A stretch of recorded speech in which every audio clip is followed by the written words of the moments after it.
నిషామ్ institute. Hi friends, welcome to Sam institute daily current affairs. September 25, 2021 నాటి current అఫైర్స్ని discuss చేద్దాం. మరి September 25, 2021 నాటి importance ఏంటి? So September 25 we celebrate Antyodaya Diwas. So ప్రతి సంవత్సరం కూడా సెప్టెంబర్ 25ను మనం అంత్యోదయ దివస్గా నిర్వహిస్తాం.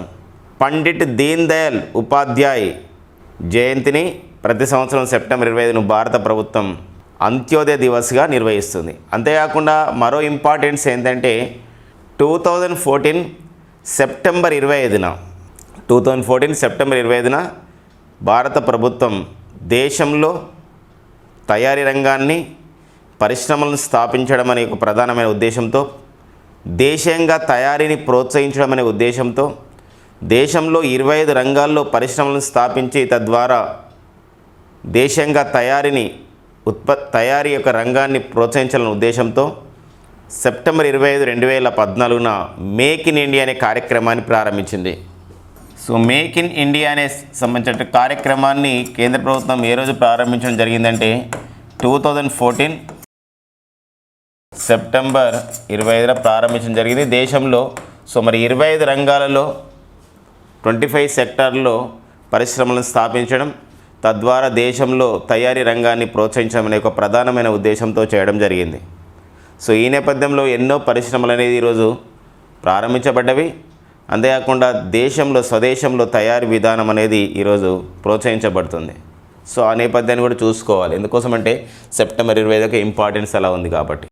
ఓకేనా, నెక్స్ట్ పాయింట్ చూద్దాం. నెక్స్ట్ అండి, మనకు సెప్టెంబర్ 25 న్యూస్ పేపర్లో ఉన్నటువంటి 2021 సెప్టెంబర్ 25 న్యూస్ పేపర్లో ఉన్నటువంటి అంశాలు మనం చూస్తే, సో మొదటిది ఇక్కడ క్వాడ్ సమావేశం, చతుర్భుజ దేశాల కూటమి సమావేశం అనేది నిర్వహించడం జరిగింది. సో చతుర్భుజ దేశాల కూటమి లేదా క్వాడ్ కూటమి అని చెప్పేసి పిలుస్తాం. ఇండో పసిఫిక్ ఏరియాలో స్వేచ్ఛ ప్రాంతాన్ని అభివృద్ధి చేయడం, ఈ ఇండో పసిఫిక్ ప్రాంతంలో భద్రతా చర్యల్ని కట్టుదిట్ట చేయడం అనే ఒక ప్రధానమైన ఉద్దేశంతోనే సో ఈ యొక్క క్వాడ్ కూటమి అనేది ఏర్పాటు చేయబడింది. మార్చి 2021లో క్వాడ్ దేశాధినేతల సమావేశం అనేది వర్చువల్ ద్వారా జరిగింది. అయితే ఈసారి ఒక ప్రత్యక్ష సమావేశం, ఒక ఆఫ్లైన్ మోడ్లో ఈ యొక్క సమావేశం జరిగింది. సెప్టెంబర్ 24, 2021న క్వాడ్ దేశాధినేతల సమావేశం అనేది ఈరోజు వాషింగ్టన్ DC, అమెరికా రాజధాని అయినటువంటి వాషింగ్టన్ DCలో జరిగిందనమాట. దీనికి ఎంతో ప్రాధాన్యత అనేది సంతరించుకోవడం జరిగింది.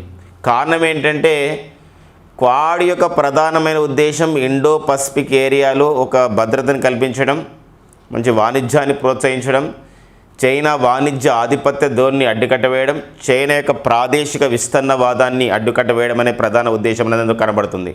కానీ ఇటీవల కాలంలో America, United Kingdom, Australia, so ఈ 3 దేశాలు కలిసి మరో కూటమిని కూడా ఈ మధ్యలో సెప్టెంబర్ 15, 2021న ఏర్పాటు చేయడం జరిగింది. దీన్ని మనం అకస్ కూటమిగా పిలుస్తున్నాం.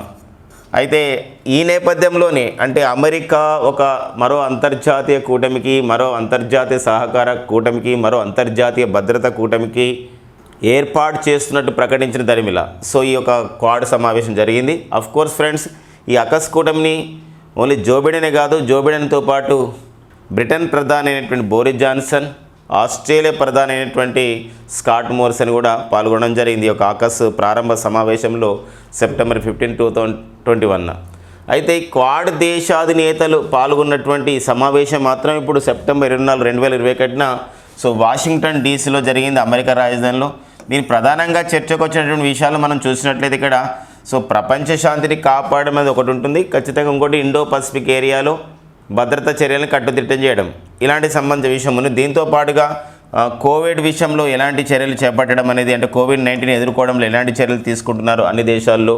ఎందుకోసం అంటే క్వాడ్ దేశాధినేతలు గతంలో ఒక నిర్ణయం చేసుకోవడం జరిగింది. మార్చి 2021లో ఈ సమావేశం వర్చువల్ ద్వారా జరిగినప్పుడు సో ఇక్కడ వివిధ దేశాలకి, ఇండో పసిఫిక్ ఏరియాలో ఉన్నటువంటి వివిధ దేశాలకి ఈ యొక్క కరోనా టీకాల్ని అందుబాటులోకి తెచ్చాల్సిన బాధ్యత క్వాడ్ దేశాలపైన ఉన్నదని చెప్పడం జరిగిందనమాట. సో ఆ నేపథ్యంలో COVID-19 సంబంధించినటువంటి విషయంలో, అడ్డుకట్ట విషయంలో చేపట్టాల్సిన చర్యల గురించి ఇందులో డిస్కస్ చేయడం అనేది జరిగింది.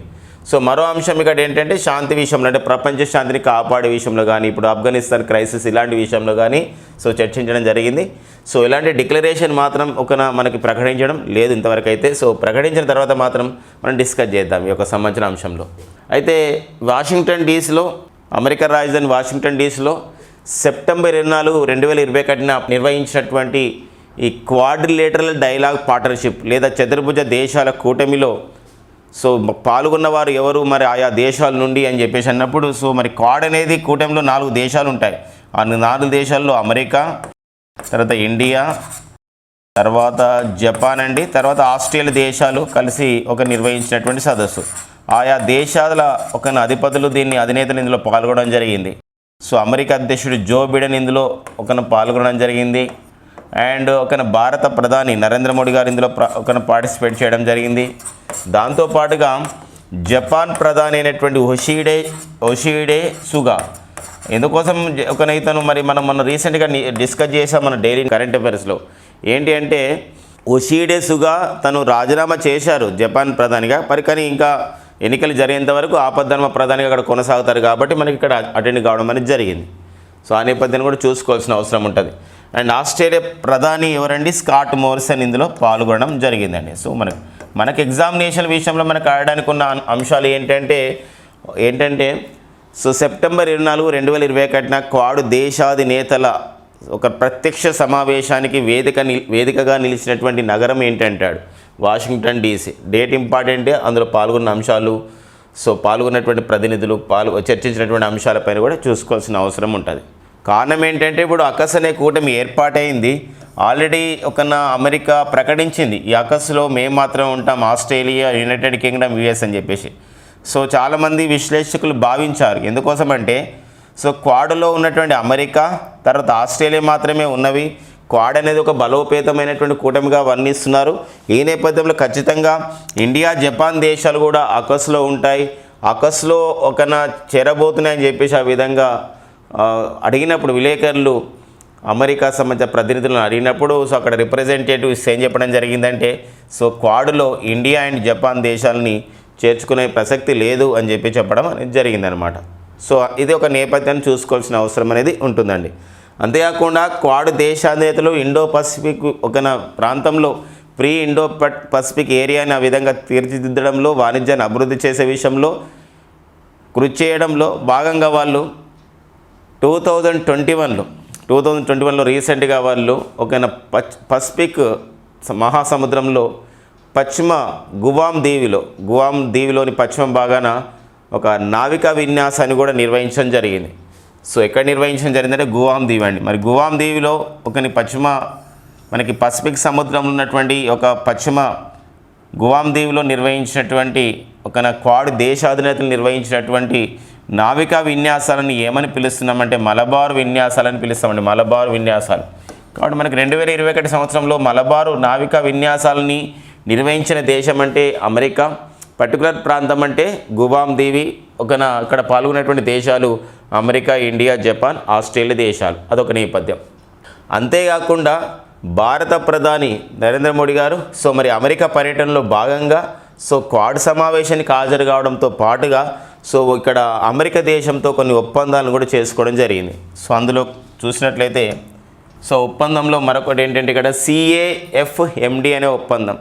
ఏంటి CAFMD ఒప్పందం పైన ఏంటి అవగాహన ఒప్పందం అంటే అబ్రివేషన్లే మనకు తెలుస్తుంది ఏంటంటే Climate action and finance Mobilization Dialogue అని చెప్పేసి అంటాం. Climate action and finance Mobilization Dialogue. So ఈ ఒప్పందం అనేది జరిగింది. అంటే క్లైమేట్ యాక్షన్ని చేయడం. ఈ క్లైమేట్ యాక్షన్ అంటే ఏంటంటే వాతావరణ పరిస్థితులని, పర్యావరణ పరిస్థితులను మనం కాపాడుకోవడం, శూన్య కర్బన ఉద్గారాల స్థాయికి చేరడం, దాంతోపాటుగా మనకు నెట్ జీరో బై 2050 అనే లక్ష్యం మనం ఉంది. కాబట్టి 2050 సంవత్సరం అనేది మనకు శూన్య కార్బన ఉద్గారాల స్థాయికి చేరుకోవడం అనే లక్ష్యం ఉంది. ఈ నేపథ్యంలో అంటే ఎవరు ఇది ఐక్యరాజ్య సమితి పెట్టినటువంటి లక్ష్యం. మళ్ళీ వివిధ దేశాలు శూన్య కార్బన ఉద్గారాల స్థాయిని వివిధ సంవత్సరాలుగా ప్రకటించడం అనేది జరిగింది. ఆ నేపథ్యంలో మరి వాతావరణ పరిస్థితులు, మరి శీతోస్థితి పరిస్థితులు లేదా పర్యావరణ పరిస్థితులని వాటికి సపోర్ట్ చేయడానికి, వాటికి ఫండింగ్ చేయడానికి ఫైనాన్స్ మొబిలైజేషన్ డైలాగ్ని కూడా వారు నిర్వహించడం జరిగింది అన్నమాట. ఇదే ఫైనాన్స్ అంటే ఏంటంటే వివిధ పర్యావరణయుత కార్యక్రమాలు కావాలి అని చెప్పేసి అన్నప్పుడు వాటి ఫండింగ్ అవసరం. అలాంటి వాటికి మనకి ఒక ఫైనాన్స్ మొబిలైజేషన్ ఎలా చేసుకోవాలనే విషయంలో సో భారత్ మరియు అమెరికా దేశాల మధ్య ఒక అవగాహన ఒప్పందం అనేది జరిగిందండి. సో ఆ పాయింట్ మనకి ఇంపార్టెంట్. ఇటీవల కాలంలో భారత ప్రధాని నరేంద్ర మోడీ గారు అమెరికాలో చేసిన పర్యటనలో భాగంగా భారత్ అమెరికా మధ్య CAF MDA అనే విషయంలో ఒక అవగాహన ఒప్పందం జరిగింది. మరి దేని విషయంలో జరిగిందంటే ఇక్కడ Climate action and finance Mobilization Dialogue అని చెప్పొచ్చు అనమాట, సంబంధించిన అర్థం. అండ్ ఎందుకోసం ఈ సంబంధించిన డైలాగ్ నిర్వహించుకోవడం జరిగింది, ఎందుకోసం ఇలాంటి ఒక అవగాహన ఒప్పందం చేసుకోవడం జరిగిందంటే సో మనకి లాస్ట్ 2021 ఏప్రిల్లో ఒక వర్చువల్ సదస్సు జరిగింది. ఏ విషయంలో అంటే clean energy agenda 2030 partnership leadership summit on climate. ఈ లీడర్షిప్ సమిట్ ఆన్ క్లైమేట్ అంటే ప్రపంచంలో ఉన్నటువంటి ముఖ్యమైనటువంటి కొన్ని దేశాధినేతల సంబంధించిన సమావేశంలో ఈ వాతావరణాన్ని కాపాడే విషయంలో, పర్యావరణాన్ని కాపాడే విషయంలో ఒక భాగస్వామ్యాన్ని అందించే విషయంలో క్లీన్ ఎనర్జీ అంటే 2030 సంవత్సరానికి మనకి ఒక క్లీన్ ఎనర్జీ అని చెప్పేసి ఒక టార్గెట్ ఉంది. ఎందుకోసం అంటే పర్యావరణయుతమైన ఇంధనాన్ని మనం ప్రొడ్యూస్ చేయాలి అనే లక్ష్యం ఉంది. అంటే సౌర విద్యుత్ కానివ్వండి, పవన విద్యుత్ కానివ్వండి, ఓషన్ ఎనర్జీని కానివ్వండి, ఇవన్నీ తయారు చేయాల్సిన అవసరం ఉంది. ఆ విషయంలోనే అప్పుడు తీసుకున్నటువంటి నిర్ణయం మేరకి సో CAF MDA అని చెప్పేసి ఒక అవగాహన ఒప్పందం అనేది జరిగింది.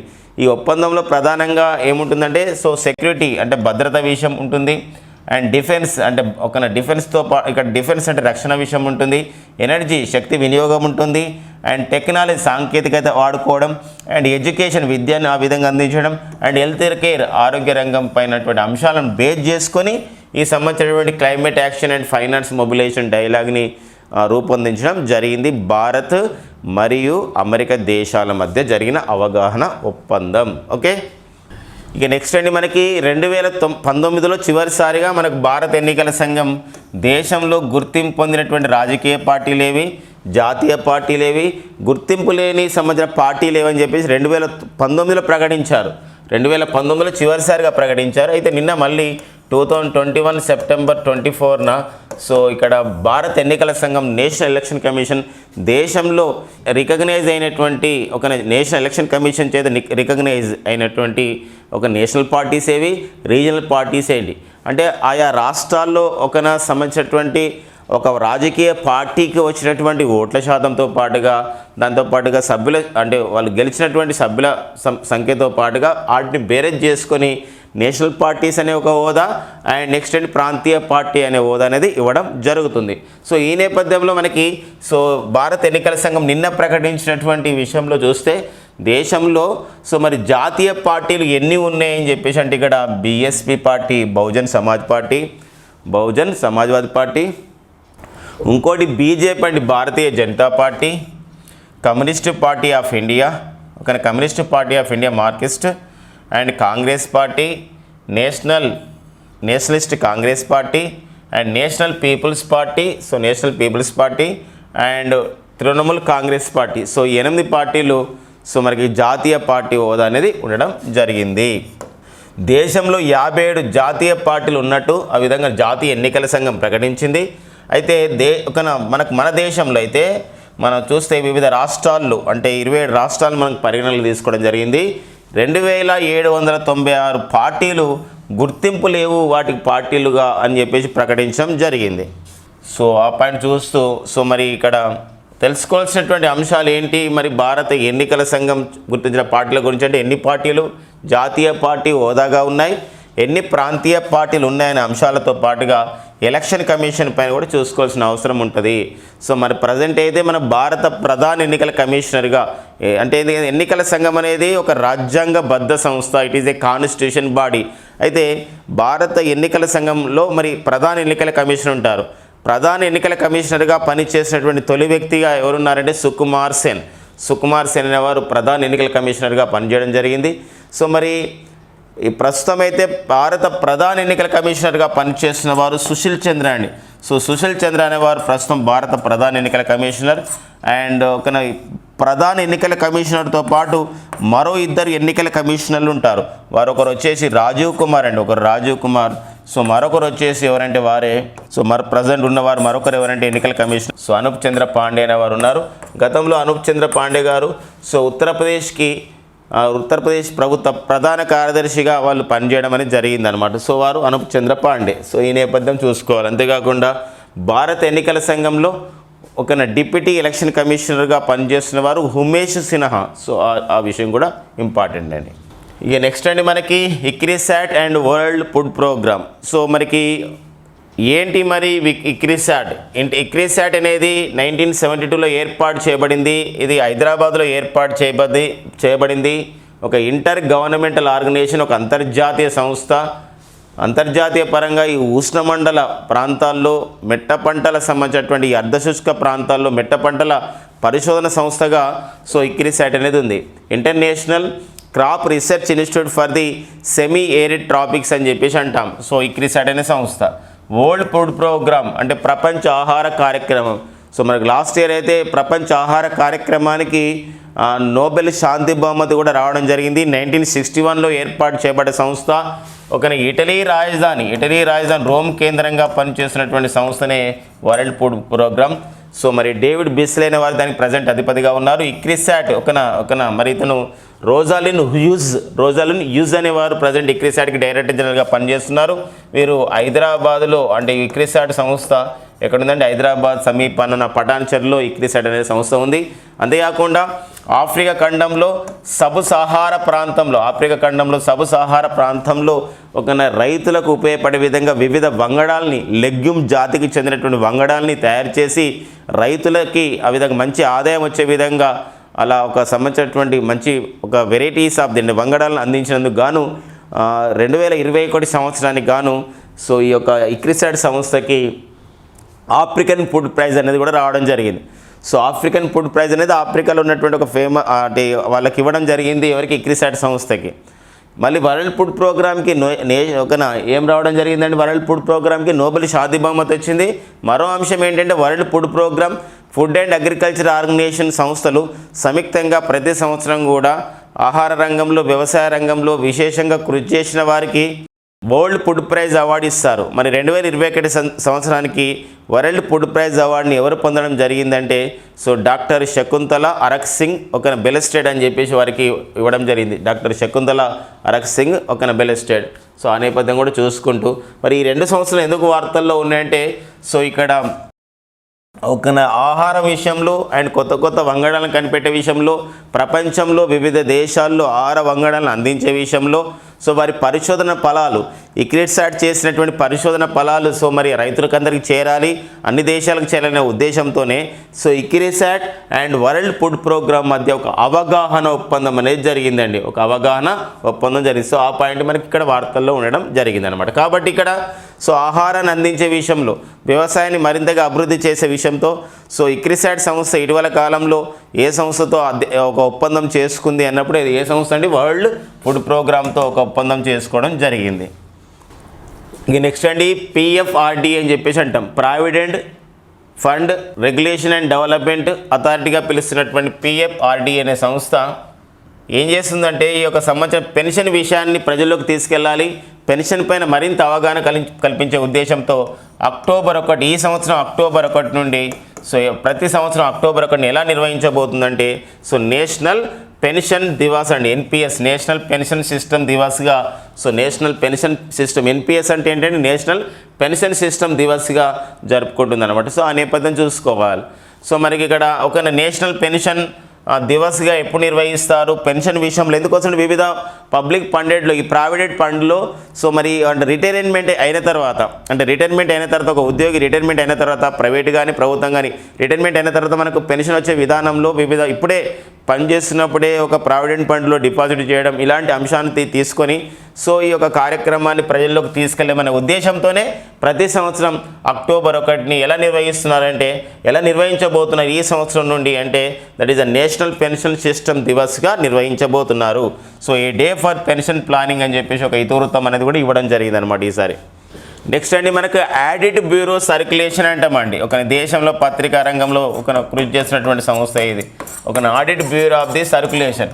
మరి ఆడిట్ బ్యూరో ఆఫ్ ది సర్క్యులేషన్కి సో నూతన చైర్మన్గా 2021-22 సంవత్సరానికి చైర్మన్గా నియమితులైన వారు సో గతంలో హిందుస్థాన్ టైమ్స్ లాంటి పత్రికలు కూడా పనిచేయడం జరిగింది. వారే దేబవ్రత్ ముఖర్జీ అండి, దేబవ్రత్ ముఖర్జీ. మనకు పర్సన్స్ ఇన్ ద న్యూస్గా ఈ పాయింట్ మనం చూసుకోవాల్సిన అవసరం ఉంటుంది. So audit bureau of the సర్క్యులేషన్కి నూతన చైర్మన్ అనమాట వీరు. ఇక నెక్స్ట్ అండి, ఒక తొలిసారిగా మన భారత అంతరిక్ష పరిశోధన సంస్థ ఇస్రో ఒక ప్రైవేట్ అంతరిక్ష సంస్థతో ఒక ఒప్పందం చేసుకోవడం జరిగింది. అది హైదరాబాద్కు చెందినటువంటి స్కై రూట్ ఏరోస్పేస్ సంస్థ. ఇది ఒక స్టార్టప్గా ఉండే ఒక గొప్ప సంస్థగా ఇది అభివృద్ధి చెందుతుంది. మరి ఇటీవల కాలంలో మన దేశంలో ఇస్రో చేత, మన భారత అంతరిక్ష పరిశోధన సంస్థ చేత, ఇండియన్ స్పేస్ రీసెర్చ్ ఆర్గనైజేషన్ చేత సో మరి తొలిసారిగా ఏ ప్రైవేట్ సంస్థతో, ఏ ప్రైవేట్ అంకుర సంస్థతో ఒక ఒప్పందం చేసుకుంది అంతరిక్ష రంగం గురించి అన్నప్పుడు that is the Skyroot Aerospace, హైదరాబాద్లో ఉంది. అంతేకాకుండా స్కై రూట్ ఏరోస్పేస్ ఇండిజినస్గా సో మనకు విక్రమ్ అనే పేరుతో, విక్రమ్ అనే పేరుతో రాకెట్స్ని కూడా తయారు చేస్తుంది స్కై రూట్ ఏరోస్పేస్ సంస్థ. ఓకేనండి, అలాంటి నేపథ్యం ఎందుకోసం అంటే దేశంలో సో ఇక్కడ అంతరిక్ష రంగంలో ప్రైవేట్ సంబంధించినటువంటి ప్రైవేట్ రంగాన్ని కూడా ఇన్వైట్ చేయాలి, ప్రైవేట్ రంగాన్ని కూడా పార్టిసిపేట్ చేసే అనే ఒక ఉద్దేశంతోనే సో ఈ కార్యక్రమాన్ని నిర్వహించడం జరిగింది. సో ఈ పాయింట్స్ మనం చూసినట్లయితే ఇస్రో 1969లో ఏర్పాటు చేయబడే ఇస్రోకి మరి ప్రధాన కార్యాలయం అనేది బెంగళూరులో ఉంటే ఇస్రోకి ప్రస్తుత చైర్మన్గా పనిచేస్తున్న వారు వారే డాక్టర్ కె శివన్ అండి. ఇక నెక్స్ట్ అండి, మనకి ఇటీవల కాలంలో అమెరికా దేశంలో అయితే, పర్టికులర్గా అమెరికాలో అయితే చాలా ప్రైవేటు అంతరిక్ష పరిశోధన సంస్థలు ఏర్పాటు చేయడమే కాకుండా ప్రైవేట్ అంతరిక్ష పరిశోధన సంస్థల చేత ఎన్నో ప్రయోగాలను చేస్తున్నారు. అంతేకాకుండా వ్యోమోగాములు అంటే ఒక ప్రైవేటు సంస్థ చేత ఒక పర్యాటక రంగం అనేది ఒక అంతరిక్షంలో జరుగుతుంది. ఈ మధ్యనే మనం చూసాం ఇన్స్పిరేషన్ 4. సో మన ఎలాన్ మస్క్ సంబంధించినటువంటి ఏదైతే కంపెనీ ఉందో స్థాపించినటువంటి కంపెనీ, ప్రైవేట్ అంతరిక్ష పరిశోధన సంస్థ కంపెనీ అయినటువంటి స్పేస్ ఎక్స్ చేత తొలిసారిగా వారు 4 వ్యోమోగాములు కూడా సో అంతరిక్ష పర్యాటకులుగా భూమిని చుట్టి రావడం కూడా జరిగింది. ఈ నేపథ్యంలో సో మరి గతంలో అయితే ఎలన్ మస్క్ ఏర్పాటు చేశాడు ఒక ప్రైవేట్ అంతరిక్ష పరిశోధన సంస్థ అమెరికాలో, అది స్పేస్ ఎక్స్. అంటే ఇంకొకటి ఏంటంటే రిచర్డ్ బ్రాన్సన్ అనే ఒక వ్యక్తి అమెరికాలో ఏర్పాటు చేశాడు ఒక ప్రైవేట్ అంతరిక్ష పరిశోధన సంస్థ, అది వర్జిన్ గెలాక్టిక్ అనే సంస్థని ఏర్పాటు చేయడం జరిగింది. సో తర్వాత మనకి జెఫ్ బెజోస్, అమెజాన్ వ్యవస్థాపకుడు అయినటువంటి సో జెఫ్ బెజోస్ సో ఏర్పాటు చేశాడు ఒక ప్రైవేట్ అంతరిక్ష పరిశోధన సంస్థ బ్లూ ఆరిజిన్. వీటి తర్వాత ఇప్పుడు నెక్స్ట్ సో మనకి ఇక్కడ అతను యాపిల్ సంస్థ, సో యాపిల్ ప్రముఖ సంబంధించినటువంటి ఒక కంపెనీ యాపిల్ సంస్థ కో ఫౌండర్గా ఉన్నటువంటి సహ వ్యవస్థాపకుడిగా పనిచేసినటువంటి స్టీవ్ వోజ్నియాక్ అనేవారు సో మరో స్పేస్ ఏజెన్సీని, మరో ప్రైవేట్ సంస్థను ఏర్పాటు చేశారు, ప్రైవేటీర్ స్పేస్. ఆ సంస్థ పేరు ఏంటంటే సో ఇక్కడ కూడా మనం ఇమేజ్లో చూడొచ్చు. సో ప్రైవేటియర్ స్పేస్ అనే ఒక సంస్థను ఏర్పాటు చేయడం జరిగింది. కాబట్టి మనకి ఇక్కడ స్పేస్ సంస్థ పేర్లు, అది వ్యవస్థాపకులపైన మనకి ఇక్కడ ఎక్స్పెక్ట్ చేయడానికి ఉంటుంది అన్నమాట ఇన్ఫర్మేషన్. ఇక నెక్స్ట్ అండి, మనకి దేశంలో విద్యుత్ వాహనాల తయారీ అనేది పెరుగుతుంది. మరి విద్యుత్ వాహనాల తయారీ పెరుగుతున్నప్పుడు విద్యుత్ వాహనాల వినియోగం కూడా పెరిగే అవకాశం అనేది ముందస్తుగా ఖచ్చితంగా మనం ఎక్స్పెక్ట్ చేయొచ్చు. సో ఈ నేపథ్యంలో మరి విద్యుత్ వాహనాల వినియోగం పెరిగినప్పుడు దానికి సంబంధించినటువంటి విద్యుత్ వాహనానికి ఛార్జింగ్ అనేది అవసరం. అలాంటి సంబంధించి ఒక ఛార్జర్స్ని, ఎలక్ట్రిక్ వెహికల్స్ సంబంధించి ఒక ఛార్జర్స్ని భారత్ ACOO1 అనే పేరుతో సో ఇక్కడ ఒక ARI అనే సంస్థ, the automotive research association of the India సంస్థ తయారు చేయడం అనేది జరిగిందనమాట. అది ఇండిజినస్గా తయారు చేశారు. ఇండిజినస్గా అంటే స్వదేశంగా తయారు చేయడం జరిగింది కాబట్టి దీనికి సంబంధించిన ఇన్ఫర్మేషన్ మనకి ఇక్కడ ఇంపార్టెంట్ అండి. భారత్ లేదా 001 అనే సంబంధించినటువంటి AC001 అనే EV ఛార్జర్ని సో ఎవరు తయారు చేయడం జరిగింది ఇండిజినస్గా అంటే ARAI అంటే ఇక్కడ ఏంటంటే the automotive research association of the India. ఎందుకోసం అంటే ఫ్రెండ్స్ ఇక్కడ గమనించినట్లయితే దేశంలో ఇటీవల కాలంలో మనం చూసాం. ఇప్పుడు ఓలా అనే సంస్థ విద్యుత్ ద్విచక్ర వాహనాల తయారు చేయడం కాదు, విడుదల కూడా కావడం అనేది జరుగుతుంది. అండ్ ఇటీవల కాలంలో అయితే తెలంగాణలోని జహీరాబాద్లో నిమ్స్ ప్రాంతంలో సో ఇక్కడ ఏం చేయడం జరుగుతుందంటే ఇక్కడ ఒక ట్రైటాన్ అనే సంస్థ ఒక విద్యుత్ వాహనాల సంస్థ కర్మాగారాన్ని కూడా ఏర్పాటు చేస్తున్నారు. ఇలా చాలా చోట్ల కూడా విద్యుత్ వాహనాల తయారీని అనేది ప్రోత్సహిస్తున్నారు కాబట్టి వినియోగం కూడా త్వరలో ఇంకా పెద్ద ఎత్తున కాబోతుంది. దానికి తగ్గట్టుగా ఒక ముందస్తు కార్యక్రమం ఇదనమాట. మరి దేశంలో అయితే విద్యుత్ వాహనాల తయారీ వినియోగాన్ని ప్రోత్సహించే ఉద్దేశంతో ప్రారంభించినటువంటి కార్యక్రమమే ఫేమ్ ఇండియా 1 అని, మళ్ళీ ఫేమ్ ఇండియా ఫేజ్ 2ని కూడా ప్రారంభించడం జరిగింది. Faster adoption of the manufacturing electric vehicles India అని చెప్పేసి అంటాం. Faster adoption of the manufacturing electric vehicles in India అని చెప్పేసి అంటామండి. ఎలక్ట్రిక్ వెహికల్స్ అండి, ఎలక్ట్రిక్ వెహికల్స్ ఇన్ ఇండియా అని చెప్పేసి అంటాం. ఓకేనండి, ఇది ఫేమ్ ఇండియా యొక్క అబ్రివేషన్. ఇక నెక్స్ట్ అండి మనకి ప్రాజెక్ట్ ఉడాన్. సో ఈ ప్రాజెక్ట్ ఉడాన్ అనే కార్యక్రమాన్ని ఒక ప్రాజెక్ట్ని ఐఐటి బాంబే వాళ్ళు తయారు చేశారు. దీని యొక్క ఉద్దేశం ఏంటంటే ఇది ఆర్టిఫిషియల్ ఇంటెలిజెన్స్తో, కృత్రిమ మేధస్సుతో పనిచేస్తుంది. ఇది ఒక ట్రాన్స్లేషన్ వర్క్ చేస్తుంది. అంటే ఇక్కడ ఇంగ్లీష్ నుండి హిందీకి, హిందీ నుండి అదర్ లాంగ్వేజ్కి ఆ విధంగా మార్చేసే సంబంధించినటువంటి ఒక అంశమే, ఒక సంబంధించినటువంటి ఈక్విప్మెంటే ప్రాజెక్ట్ ఉడాన్ అండి. ఈ ప్రాజెక్ట్ ఉడాన్ అనేది మనకు ఉడాన్ అంటే ఇంకొకటి ఉంటుంది.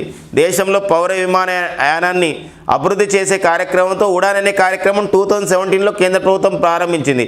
ఉడే దేశ్ కా ఆమ్ నాగరిక్ అని చెప్పేసి అంటాం. ఇక్కడ ఉడాన్ అంటే ఏంటంటే ఒక artificial intelligence based translation for the non English speakers అని చెప్పేసి ఒక సంబంధించిన ట్రాన్స్లేషన్ వరకు ఒక ఏమంటారు ట్రాన్స్లేట్ చేయడం జరుగుతుంది ఆ యొక్క ఇంగ్లీష్ని ఇతర లాంగ్వేజ్కి అనమాట. సో ఆ సంబంధించినటువంటి దాన్ని ఒక ప్రాజెక్ట్ రూపంలో ఐఐటి బాంబేలో సో కంప్యూటర్ సైన్స్ ఇంజనీరింగ్కి హెడ్గా పనిచేస్తున్నటువంటి ప్రొఫెసర్ గణేష్ రామకృష్ణన్ నేతృత్వంలోని ఒక నిపుణుల బృందం దీన్ని అభివృద్ధి చేయడం అనేది జరిగింది. ఇక నెక్స్ట్ అండి మనకి పుస్తకాలు రచయితల విభాగంలో చేతన్ భగత్. సో మనకి మన భారత ఆంగ్ల రచయిత చేతన్ భగత్ సో మరి ఎన్నో పుస్తకాలు రాయడం జరిగింది. గతంలో అయితే 5 Pointed Someone అని చెప్పేసి, ఒక ఇండియన్ గర్ల్ అని చెప్పేసి, 3 Mistakes in My Life అని చెప్పేసి, 2 States, ఇలా చాలా పుస్తకాలు రాయడం జరిగింది. సో ఈ మధ్యలో మరి మరొక పుస్తకాన్ని తను విడుదల చేస్తున్నట్లు ప్రకటించడం జరిగింది. నా పుస్తకం పేరు ఏంటంటే 400 Days. ఈ 400 Days అనే పుస్తకాన్ని అక్టోబర్లో విడుదల చేయబోతున్నట్టు ప్రకటించడం జరిగింది చేతన్ భగత్ గారు. అంతేకాకుండా ఈ పుస్తకాన్ని వెస్ట్ ల్యాండ్ అనే ఒక పబ్లికేషన్ ద్వారా విడుదల చేస్తున్నారు. ఈ పుస్తకాలన్నీ కూడా ఏంటంటే కేశవ్ సౌరభ్ సిరీస్లో భాగంగా, అంటే ఇది ఒక స్టోరీ అనమాట, సంబంధించిన లింక్తో ఉన్నటువంటి స్టోరీ. ఈ కేశవ్ సౌరభ్ సిరీస్లో భాగంగా గతంలో వచ్చినటువంటి the girl in room number 105 and 1 arranged మర్డర్కి కొనసాగింపుగా ఈ 400 Days అనే పుస్తకం వస్తున్నట్లు ప్రకటించడం జరిగిందండి. కాబట్టి ఆ 3 పుస్తకాలు కూడా మనం చూసుకోవాల్సిన అవసరం ఉంటుంది. ఒకటి the girl in room 105, 1 arranged murder, అంటే ఇక్కడ మ్యారేజ్ అని ఇచ్చేసి ఇక్కడ దాన్ని చేయడం జరిగింది, 1 అరేంజ్డ్ మర్డర్. అండ్ దెన్ ఇంకొకటి ఏంటంటే ఇప్పుడు వచ్చింది ఈ సిరీస్లో కేశవ్ సౌరభ్ సిరీస్లో మరో పుస్తకం రాబోతుంది. ఏదది 400 Days. రచయిత వచ్చేసి ఎవరండి? చేతన్ భగత్. ఇక నెక్స్ట్ అండి మరి federation of the international hockey, అంతర్జాతీయ హాకీ సమాఖ్య ఒక విషయాన్ని ప్రకటించడం జరిగింది త్వరలో. సో మరి నవంబర్ 2021 నుండి డిసెంబర్ 5, 2021 వరకు సో అంతర్జాతీయ సంబంధించినటువంటి పురుషుల ప్రపంచ జూనియర్ హాకీ కప్ అనేది ఎక్కడ నిర్వహించబోతున్నారంటే భువనేశ్వర్, ఒడిశాలోని భువనేశ్వర్లో నిర్వహించబోతున్నారని చెప్పేసి ప్రకటించడం జరిగింది. సో 16 టీంలు ఇందులో పాల్గొనబోతున్నాయి. సో ఒడిశాలోని జరగబోతున్నటువంటి భువనేశ్వర్లో. మరొక విషయం ఏంటంటే 2023లో ప్రపంచ పురుషుల హాకీ కప్ కూడా ఒడిశాలోనే నిర్వహించబోతున్నారు. ఒడిశా అండ్ భువనేశ్వర్లో మరియు రూర్కేలలో కూడా అక్కడ నిర్వహించబోతున్నారు అనమాట. సో ఆ సంబంధించిన విషయం గతంలో డిస్కస్ చేశాం, కానీ హాకీ పైన ఇంపార్టెంట్ అండి ఆ విషయం. మరి ఫెడరేషన్ ఆఫ్ ది ఇంటర్నేషనల్ హాకీకి ప్రజెంట్ అధ్యక్షుడిగా పనిచేస్తున్నవాడు సో మన భారతీయుడైనటువంటి నరేందర్ బాత్రా అంటాం. మన జాతీయ ఒలింపిక్ సంఘం అధ్యక్షుడు కూడా నరేందర్ బాత్రా అండి. ఓకేనా? ఇవన్నీ మనకి సెప్టెంబర్ 25, 2021 ఉన్న ముఖ్యమైన ఎగ్జామ్ ఓరియంటెడ్ కరెంట్ అఫైర్స్ అండి. So please subscribe Sam institute YouTube channel for more updates like Sam institute batches, online and offline batches course వివరాలు, అండ్ నెక్స్ట్ షామ్ ఇన్స్టిట్యూట్ అందిస్తున్నటువంటి మనకి అన్హీతి పబ్లికేషన్ ద్వారా విడుదలయ్యే పుస్తకాల వివరాలు, దాంతోపాటుగా షామ్ ఇన్స్టిట్యూట్ అందిస్తున్నటువంటి డైలీ కరెంట్ అఫైర్స్ గురించి please subscribe our Sam institute YouTube channel. Thank you friends and all the best.